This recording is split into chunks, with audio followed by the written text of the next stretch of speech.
मारबो। हातिमपुर गांव के लोग रात में मुंह पर उंगली रखकर घूमते थे और कोई भी कुछ बोलता नहीं था। एक लड़का रोड पर अपने दादा के साथ जा रहा है। दादा, कल मुझे मेला लेकर चलोगे? दादा, आप कुछ बोल क्यों नहीं रहे? चुड़ैल का साया आता है। दादा लड़के का मुंह हाथ से बंद कर देते हैं। चुड़ैल भयानक आवाज में हंसती है। ये किसकी आवाज थी? दादा लड़के को लेकर झाड़ी में छुप जाते हैं। चुड़ैल कुछ देर रुककर चली जाती है। एक बार गांव में एक औरत का मर्डर हो जाता है। मर्डर की जांच करने केशलता अपनी टीम के साथ पहुंचती है। कोई भी गांव वाला पुलिस को कुछ भी बताने को तैयार नहीं था। सभी मुंह पर उंगली रखकर ना में सिर हिलाकर निकल जाते थे। केशलता को गांव में अपने स्कूल की दोस्त नेहा मिलती है। अरे नेहा, पहचाना मुझे? हम स्कूल में एक साथ थे। नेहा मुंह पर उंगली रखकर बस हाँ में सिर हिलाती है, लेकिन बोलती कुछ भी नहीं। इस गांव के लोग पागल हैं क्या? कुछ बोल ही नहीं रहे। नेहा, तुम तो कुछ बोलो। नेहा पेन निकालती है और एक कागज पर लिखती है कि अभी रात है, इसीलिए मैं कुछ भी नहीं बोल सकती। मैं कल सुबह तुमसे मिलने आऊंगी। नेहा अपने घर की तरफ जा रही थी कि तभी पीछे से किसी ने उसकी चोटी पकड़ ली।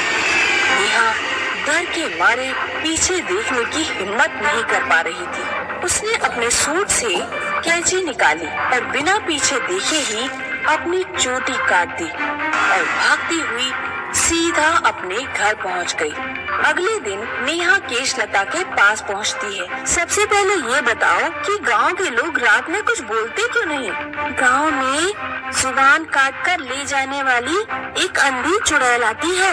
वो रात में गांव में घूमती है। जिसकी भी आवाज उसके कानों में पड़ जाए, चुड़ैल अमावस की रात में आकर उसकी जुबान काट कर ले जाती है। गांव के बहुत से लोग गूंगे हो चुके हैं।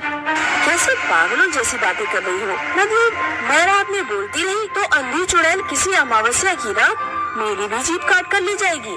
हाँ, ये देखो, कल चुड़ैल ने मेरी चोटी पकड़ ली थी। मजबूरी में मुझे चोटी काट कर ही भागना पड़ा। तुम और तुम्हारे साथियों को भी सावधान रहना होगा। अब ये बताओ, जिस औरत का मर्डर हुआ है, क्या उसका भी चुड़ैल से कोई लेना देना है? चुड़ैल उस औरत के लड़के की भी जुबान ले जा चुकी है। इस चक्कर में उसके लड़के की शादी टूट गई और वो पागल जैसा हो गया। वो औरत एक तांत्रिक के साथ मिलकर हर अमावस की रात गांव के बीचों बीच हवन किया करती थी, ताकि वो चुड़ैल को बुलाकर उससे अपने बेटे की जुबान वापस मांग सके। लेकिन फिर वो औरत एक दिन मरी हुई मिली। अब मुझे जाना होगा। सावधान रहना, आज अमावस है। केशलता मरी हुई औरत के घर जाकर उसके लड़के से बात करने की कोशिश करती है, लेकिन लड़का कुछ नहीं बोल पाता। क्या तुम उस तांत्रिक के बारे में कुछ बता सकते हो जो तुम्हारी माँ से मिला करता था?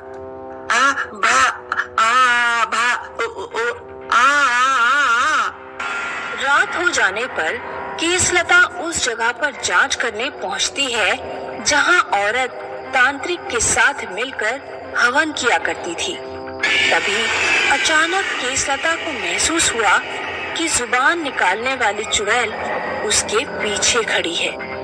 केशलता तुरंत रिवॉल्वर निकालकर पीछे पलटती है, लेकिन पीछे कोई नहीं था। तभी चुड़ैल के हाथ केशलता की गर्दन पकड़ लेते हैं। अपनी गर्दन को छुड़ाने के प्रयास में केशलता की रिवॉल्वर छूट जाती है। चुड़ैल केशलता की जीभ काट कर ले जाती है। अमावस्या की रात थी, इसीलिए पूरा गांव सुनसान पड़ा हुआ था। केशलता को मदद के लिए कोई नहीं दिख रहा था। वो दौड़ती हुई नेहा के घर पहुंची। हे भगवान, जिसका डर था वही हुआ। केशलता तुरंत पेन से कागज पर लिखकर नेहा से कहती है कि वो उस तांत्रिक बाबा को ढूंढने में उसकी मदद करे। अगले दिन नेहा गांव के हर घर में जाकर तांत्रिक के बारे में पता करती है। एक बूढ़ा आदमी उसे बताता है कि वो तांत्रिक शमशान घाट में रहता है। नेहा और केशलता शमशान घाट पहुंचते हैं। शमशान घाट पहुंचते पहुंचते उन्हें रात हो चुकी थी।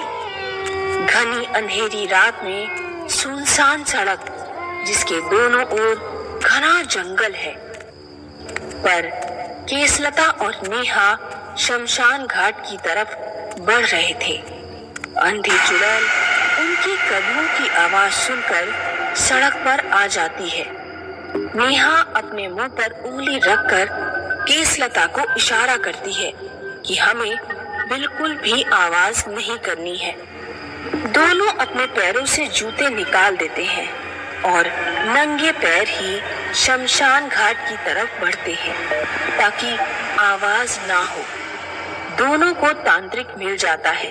वो आग के पास बैठकर तपस्या कर रहा था। केशलता तांत्रिक के माथे पर रिवॉल्वर रख देती है। ये पुलिस वाली पूछ रही है कि तुमने उस औरत को क्यों मारा? मैंने नहीं मारा बेटी, उस औरत को चुड़ैल ने मारा। मैं इस गांव को चुड़ैल से मुक्त करने के लिए तपस्या कर रहा हूँ। चुड़ैल क्या चाहती है? चुड़ैल शांति चाहती है। उसे किसी का बोलना पसंद नहीं। अगर किसी इंसान की आवाज उसके कान में पहुंच जाती है तो वो हमेशा के लिए उसकी जुबान छीन लेती है। अब तुम दोनों यहाँ से जाओ या कहीं जाकर छुप जाओ। मैं अपनी शक्तियों से उस चुड़ैल से लड़कर उस चुड़ैल को गांव से हमेशा के लिए भगा दूंगा। नेहा और केशलता एक पेड़ के पीछे छिप जाते हैं। थोड़ी देर बाद चुड़ैल आती है। नेहा और केशलता देखते हैं कि तांत्रिक गुस्से में चुड़ैल से कुछ कह रहा है, लेकिन दूरी ज्यादा होने के कारण वे दोनों कुछ सुन नहीं पा रही थी। वे दोनों पास जाकर तांत्रिक और चुड़ैल की बातें सुनने की कोशिश करती हैं। तू इस गांव से चली जा। नहीं, मैं नहीं जाऊंगी। मैं पूरी दुनिया को गूंगा बनाऊंगी। मुझे शांति चाहिए। मैं अपने गले में पड़ा ताबीज नष्ट कर दूंगा। तू ऐसा नहीं कर सकता, क्योंकि यदि ताबीज नष्ट हुआ तो मेरे साथ तू भी मर जाएगा। तांत्रिक अपने गले से ताबीज निकालता है और आग में डाल देता है। नहीं! आग में विस्फोट होता है।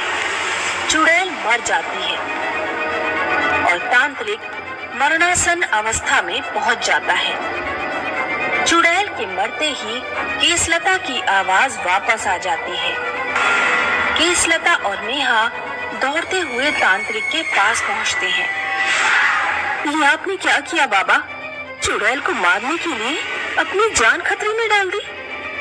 अच्छे काम में अपनी जान भी जाए तो हर्ज नहीं। वैसे भी मैं बूढ़ा हो चुका था। मुझे खुशी है कि मैं गांव वालों को चुड़ैल से मुक्त करा के मर रहा हूँ। ऐसा कहकर तांत्रिक मर जाता है। नेहा और केशलता चुड़ैल के मरने की खुशखबरी जाकर गांव वालों को देते हैं।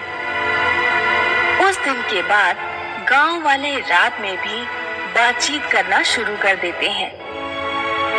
गांव के लोग चंदा इकट्ठा करके चुड़ैल को मारने वाले बाबा की मूर्ति गांव में स्थापित करते हैं। दीपक आज अपने मामा के गांव जाने की तैयारी कर रहा था। कुछ दिनों बाद उसके मामा की बेटी की शादी थी। मामा का गांव बहुत दूर था। ट्रेन एक दिन बाद रात के 1 बजे गांव पहुंची। दीपक ने तांगा किया और गांव की ओर चल दिया। पूरे गांव में भयानक सन्नाटा था। दीपक ने देखा कि गांव के लोगों के जूते और चप्पलों में रुई लगी हुई थी। उनके चलने पर बिल्कुल भी आवाज नहीं हो रही थी और सभी लोग अपने मुंह पर उंगली रखे हुए थे। दीपक ने तांगे वाले से कुछ बात करनी चाहिए, लेकिन तांगे वाले ने मुंह पर उंगली रखकर दीपक को बोलने से रोक दिया। कुछ देर बाद तांगा जब दीपक के मामा के घर पहुंच गया तो तांगे वाले ने मुंह से रुपए नहीं मांगे। उसने एक तख्ती दिखाई जिस पर 20 लिखे हुए थे। तांगे वाले ने रुपए लिए और चला गया। दीपक के मामा भी मुंह पर उंगली रखकर आए और राहुल को घर के अंदर ले गए। मामा, ये किस तरह का गांव है जहाँ कोई कुछ बोल ही नहीं रहा? मुंह पर उंगली और जूते चप्पलों के नीचे रुई, इन सब का क्या मतलब है? आज तुम काफी थक गए होगे, खाना खाकर सो जाओ। कल सुबह मैं तुम्हें सब कुछ बताऊंगा। अगले दिन दीपक के मामा ने दीपक को बताया, रात में इस गांव में शोर मचाना बिल्कुल मना है, क्योंकि यहाँ एक भूतनी आती है जो शोर मचाने वालों के कान काट कर ले जाती है। दिन में कुछ भी बोल सकते हो, लेकिन रात में किसी तरह का शोर मत करना। कुछ बोलना हो तो धीमे से बोलना। तुम्हारी आवाज घर के बाहर नहीं जानी चाहिए, वरना कान और जान दोनों खतरे में पड़ सकते हैं।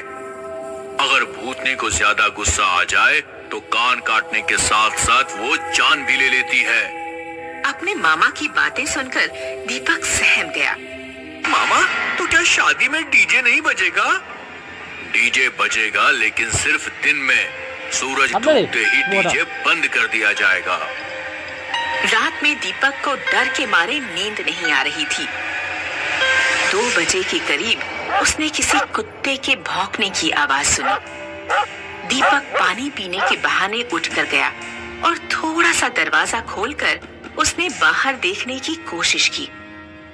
भूतनी गांव में घूम रही थी। एक कुत्ता उसके ऊपर भौंक रहा था। दीपक ने देखा कि भूतनी ने कुत्ते का मुंह पकड़ लिया और उसे उठाकर अपने साथ ले गई। अगले दिन सुबह उठकर दीपक जब बाहर गया तो उसने वही कुत्ता देखा। कुत्ते के कान गायब थे। शादी के एक दिन पहले डीजे आया।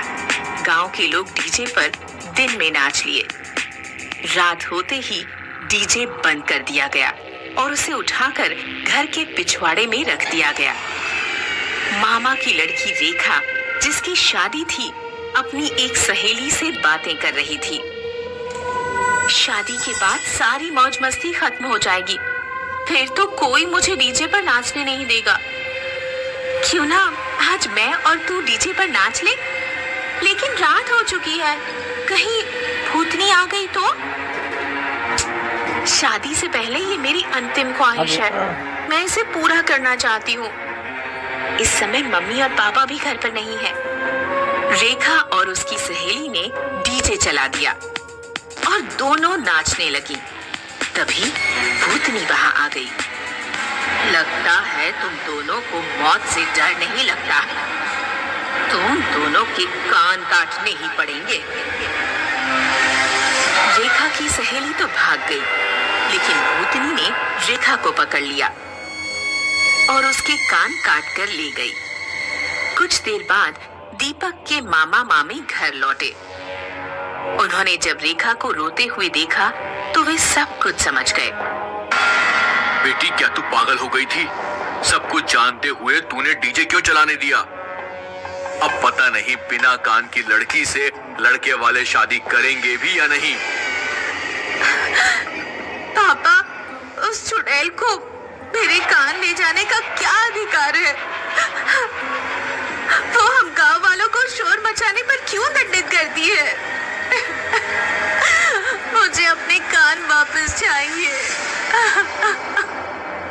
मामा ये सही कह रही है, हमें किसी तरह उस चुड़ैल को मारना होगा। दीपक ने गांव के बड़े बूढ़ों से बात की तो उन्होंने बताया कि पहाड़ी पार एक तांत्रिक रहता है। वह चुड़ैल को मारने का तरीका बता सकता है। दीपक और उसके मामा पहाड़ी पार के तांत्रिक के पास पहुंचे। तुम्हारे गांव में आने वाली चुड़ैल बहुत पुरानी है। कई दशक पहले गांव में एक लड़की पैदा हुई थी। उसे एक अजीब बीमारी थी। किसी भी तरह के शोर से उसके सिर में दर्द हुआ करता था। एक बार उस लड़की के पड़ोस के घर में शादी हुई। खूब ढोल धमाके बज रहे थे और लड़की का सर दर्द से फटा जा रहा था। उसने शादी वाले घर में जाकर विनती की कि ज्यादा शोर ना मचाया जाए, लेकिन उसकी कौन सुनता। जब लड़की से दर्द सहन नहीं हुआ तो उसने आत्महत्या कर ली। उसी की आत्मा तुम्हारे गांव में भटकती है और शोर मचाने वालों के कान काट कर उसे दंड देती है। अगर तुम्हें उसे मारना है तो गांव में ढेर सारे ढोल धमाके बजाकर खूब शोर का इंतजाम करना पड़ेगा। दीपक के मामा ने गांव जाकर सारी बात गांव के मुखिया को बताई।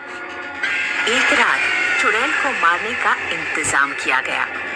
बड़े बड़े ढोल मंगाकर हर घर के आंगन के सामने रख दिए गए। रात में जब भूतनी आई तो गांव के लोगों ने ढोल बजाना शुरू कर दिया। हर तरफ से शोर की आवाज सुनकर भूतनी बुरी तरह चिल्लाने लगी और पागल जैसी हो गई। गांव वालों ने शोर मचाना जारी रखा। कुछ देर बाद भूतनी के शरीर से आग की लपटें निकली और वह जलकर राख हो गई। भूतनी के मरते ही जिन लोगों के कान कटे थे उनके कान वापस